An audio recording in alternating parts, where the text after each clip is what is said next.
Hi friends. మా friend కూడా same నేను చేసినట్టే కర్రీస్ అన్ని వెరైటీలు చేస్తుందండి. చూసారు కదా ఎన్ని వంటలు చేసిందో. నిన్న ఈ వంటలు అయితే చేసిందనమాట. సో ఇంకా ఖాళీగా ఎందుకు ఉండడం అని చెప్పేసి నేనైతే వీడియో తీశాను అనమాట. క్యాలీఫ్లవరు, అలాగే పండు మిరపకాయల పచ్చడి, రసము, ఇంకా పప్పు.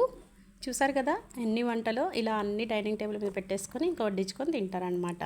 సో ఇంకా దీంతో పాటు వెరైటీగా ఉలవలతో కూర చేసిందనమాట. నేను అన్నీ చేస్తాను కదా, సేమ్ తను కూడా నాలాగే చేస్తుంది. ఉలవలతోటి కూర అనమాట. ఉలవలని నానబెట్టేసుకొని మొలకలు కట్టి ఇలా కూర చేసేసింది. దీంతో పాటు ఇంకా నాకైతే ట్రైన్లోకి ఇవి పెట్టింది, సజ్జ రొట్టెలు.